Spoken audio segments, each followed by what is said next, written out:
world champion for many, many years, which takes obviously a lot of physical fitness, but also mental fitness as well. The incredible sort of mind training that you have had to go through in order to stay at the top for so many years. Walk me through how that's like. If a young person wants to learn, what is your mind training routine? How does that look like? One is to turn the negative to positive. So just thinking about on a daily practice where you have a phrase or you are more aware about what you're talking to yourself. And if you feel like you're talking negatively, how to turn it around, use different phrases or different words to bring you back to think positive, and that becomes a daily habit. And the last one is visualization. And I used to do that when I was 11, 12 years old, to visualize how am I going to be a world champion? How am I going to play this perfect match? Like every single point, every single rally, every shot is being viewed in my mind, and I would just go through it over and over again. And even seeing myself with a trophy of being a world champion, I started doing that since I was a kid. How do you turn it? Like, let's say you're telling yourself, I can't train today. How do you specifically turn that around? Yeah, so I will have an example where on the day I will just wake up going, oh, you know, I'm so tired, my body is not moving, and I just can't get out of bed. But I'll tell myself, you know, this is the only time I can really make this day happen, because if I don't do this day right, I will prolong the process of getting better or improving myself to get to my goal. So this day counts. So I'm going to make the most of it, even though I'm feeling down and out. But I know I've done it before. I've done the training yesterday, I can do it again. So that alone, you already start having this posture. You wake up and you go, okay, I can walk a little bit high, with my head held high. So yeah, I think, and it becomes a daily habit, I believe. You became world champion at the age of 22. You won the first world championship. And that is something you have worked so hard for so many years, and suddenly you've achieved that dream. What is that journey like once you hit that dream? Nobody actually tells you in a playbook, like, how do you be world champion? Next step. And so I had to figure it out myself, and it was a place that I felt really lost, and I just didn't know what was next for me. And I was losing matches, I was not in a good state, I was very down, and also I was expecting myself to be something else. I thought I had to be another person, I had to be a better person. If you're a world champion, you're expected to be this much better or this much, like you have to act differently. So I was also lost in the fact that, do I need to be something else? So all these things happening in my mind while I still have to compete, while I still had to perform. So that first half of the year, I was just losing matches. I went down the ranking straight after, I think. And it occurred to me when I took a little bit of time off, maybe like 2-3 weeks of just time away from squash.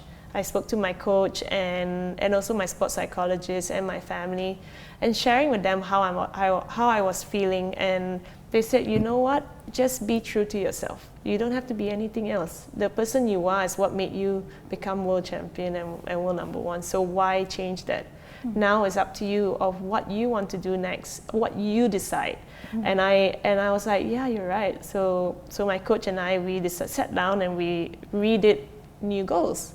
We redid a new set of goals for myself to see how far I can push. So every year we will jot down what milestones we take to get to the next level, and then the World Championships will be the final event for the year. So we always work towards that progression. And that was it. And my mindset just switched, and I knew that now I have to work even harder. And now it's another step up of what I did before. Is now another ball game. So we had a team around that was positive. There was a stronger network in support system with my sports psychologist, my sports therapist, with working on my body, physical trainers. All these people came in to make sure every small detail was looked after, and then I could be pushing forward towards what I need to do in the tasks that I had and all the plannings that we need to do along the way.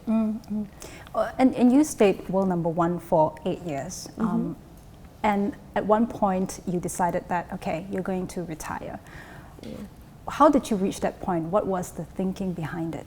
Suddenly, I just didn't get the wins. I suddenly didn't quite reach that finals. And slowly but surely, I lost my world #1 ranking.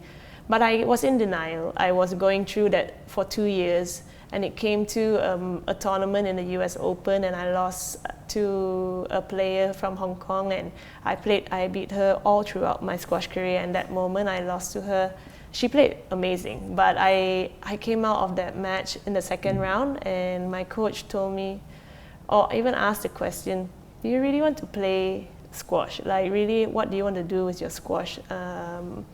And I was like, no, I'm going to play squash for another 5 years. What are you talking about? Why you ask me that question? And she's like, no, just go back and think about it. And literally, I went back to the hotel and I just burst into tears. And I realized that, you know, I got nothing much left. The hunger was lost.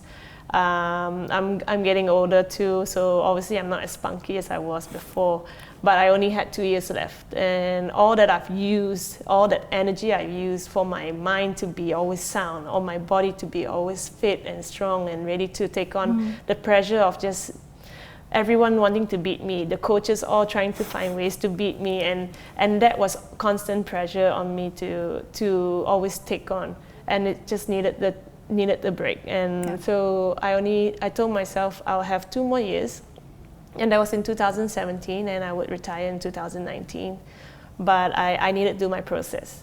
So I had an emotional, like, up and down mode, but I had great people around me to help me through. I have to let go of what was truly me, and now I have to find a new reason, new purpose to then take on the next phase of my life, and it's to give back. Now I finally found a reason to do something after squash. So I think that is so great, because, you know, your identity for so long has been about being a squash player and being a world champion, and now you have a second phase of the purpose that you're looking for, which is to inspire youth of next generation. Kind of as a closing, if there is something about what you do that you wish every youth, every child in the country will know about, what would that be? I would hope that every youth can just really stay true to themselves. I think nowadays we are so caught up with the noise around us, or what we should be, or what we are told to be, and it's so easy to fall into the wrong path. And I think being true to yourself is difficult, but at the same time, if you know yourself and you know who you are, it's so much better to just move forward and trust that this is going to be the right decision to make. And if it's your passion, if it's something you deserve or something you truly want, never let anyone tell you otherwise.